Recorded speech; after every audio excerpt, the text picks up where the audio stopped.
Hi everyone, this is Adrian and I'm here with Next Action Associates to discuss video number 2 regarding the series Overwhelm versus Overload. Now we've seen in the last video how to reduce overwhelm, and in short it is change your perception whenever you are overwhelmed.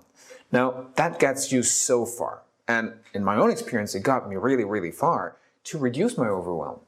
So when I started my GTD journey and I did reduce my overwhelm, something fundamental happened, and that is the signal for my brain that I had too much to do was simply missing, because my stress level literally dropped tremendously. So there was like a decorrelation between how much I had to do and how I felt. When you've trained yourself and your brain for years to equate high stress levels with a lot of things to do, and the opposite also, meaning very low level of stress equals very little to do, then suddenly, well, if my stress levels drop, then my brain understands, well, I have little things to do, or not that much. So what did I do? I overthrew myself in work. And GTD can help you again, just so much in terms of changing your experience, your overall experience of stress. Then you reach that point where, well, there are other things you need to do. If you are in that space where you feel overloaded, then there are a few things you want to do. And you will see nothing here in particular, particularly new of what I'm going to share with you, but maybe a more in-depth understanding of what it is you actually need so that you can reduce that overload effectively and not stay in the good advice realm. So the first thing I think is an awareness piece. The first thing to realize, or the question to ask yourself of, is, well, is that overload that I'm experiencing currently, is that appropriate given where I want to go and where I am right now?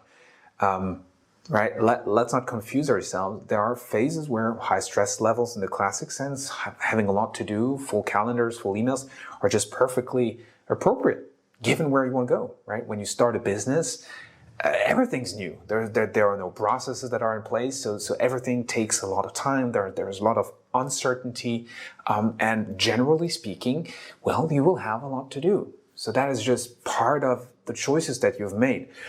What we're looking at here is more, you are facing an overload.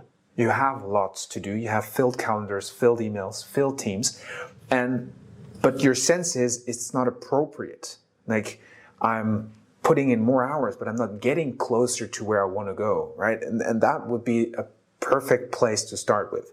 But for that, you just need to be aware, like, which one is it? Is it appropriate for you to be overloaded or not?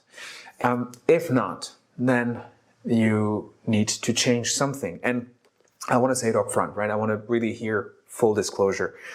We are talking here about the harder parts of reducing stress and being more effective, because they entail changing procedures. That means they entail other people. They entail processes. They entail actually interacting with others in a different way. And that is not easy for two specific reasons. First of all, it goes to, or it makes evident, that we as human beings are limited. And that hurts, at least in my own view, how I experience it. It's still extremely difficult to accept that my mind will always have a multiple capacity to imagine stuff compared to my ability, those hands, to actually execute what my mind is telling my hands to do. Does that make sense, right? I have more dreams and wishes and things I would love to do than things I can actually do, because I have 24 hours. That's it, right? And if I say yes to something, I effectively say no to something else. Whether I know it in that moment or not is secondary. But that's, unfortunately, the reality in which we live. Now, the moment I start to accept that, I can promise you that I always feel better. But it's a decision on a daily basis. But that's one reason why it's hard. I am limited. The second reason why it's hard is it entails other people. It means being willing to have conversations that are not comfortable. It means mustering the courage that sometimes I feel I just don't have, right? It means being okay to be in a spot of vulnerability for something greater. right? And all of that is really, yeah, it's hard. I don't know how to put it differently. For me personally, it really is hard. So, but I do want to give you some solace here and not complain that it's hard. So, the reason why I chose actually that topic is because, well, I got the advice from many people.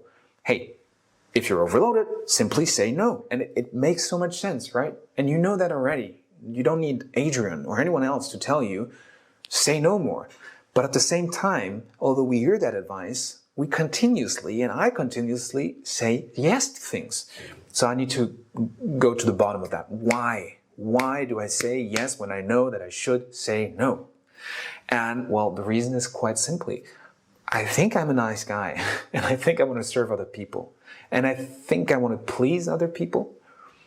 And that is, I don't know if that's positive or negative. It's something that is about me. I'm not so much prepared to change, right? We all have our things we'd like to change, and some of them we don't. That's part of what I don't want to change. And what it means is I'm going to have to work with that. Like that motivation to serve other people, to be liked maybe, and to like other people and have good interactions and pleasurable interactions with other people is something that I will continue to strive for. So that is not going away. But that puts me now in the pickle, right? If that is the motivation of why I say yes, then it's a problem. Well, it is until, and here's the key, if you look at every time you say yes, well, on what basis, on what foundation do you say yes to people? Take very concrete examples. You get a WhatsApp and you get invited to a cocktail party, or you get invited to a barbecue on the weekend. Now, what do? Well, that sounds nice. That sounds like a pleasurable event. That sounds like something I ought to do. Let's do this, right? But what is it you do? Well, what I tended to do is just ask myself, well, what else do I have to do?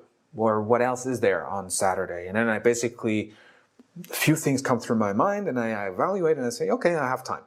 Or I might have a look at my calendar and be like, hey, there's nothing on Saturday in my calendar, let's go. Now, what was wrong in my doing? What did I not do?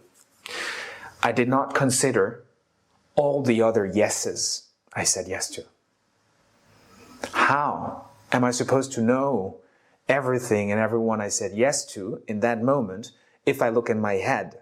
Given, and you and I, we know that our brain can hold between 4 to 7 things simultaneously in the conscious mind. We can't. So I need a basis, a foundation that will help me to say no. And that one, in the GTD realm, right, there is one very precise place to look at, and that is the projects list. The projects list is the place where you store all your desired outcomes that require more than one step. Now, something shifts the moment you have that kind of place to look at, because the WhatsApp comes in and I'm invited. Now what I can do is quickly glance at my index. Of course, use my calendar as I did before as well. And with both lists, I can look at that and be, you know what? I would love to. But I already said yes to this many people. I am already going to another brunch. I am going to another, although in 2 weeks' time, I'm going to do this with the family, with friends, with my works. I have also a lot of projects regarding my work that I said yes to. All that will require time. If I say yes to everything, it means I am going to say no to other people I already said yes to. Now, guess what happens? The nice guy approach, or the motivation to have pleasurable exchanges and experiences with other people, is actually the foundation for my saying no. Now, I'm not saying no in a blunt way. I'm saying I would love to come. I would love to have the barbecue with you guys, but I already said yes to too many things. If I say yes to that, I'm going to disappoint someone else. I'm going to be grumpy. I'm going to not, I don't know. Something is going to miss. I'm going to pay the bill on some other time. And that was a game changer for me.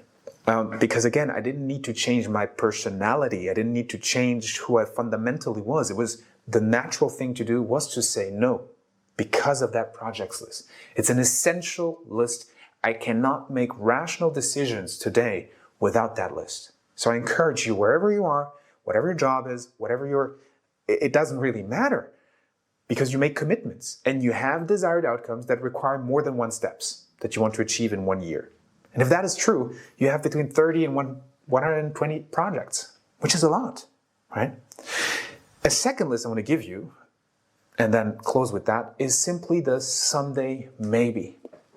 If you use the someday maybe, if that is a category in your life that you review on a regular basis, then you suddenly have a place to put invitations, projects, ideas that you'd like to do, but just don't have the space currently somewhere.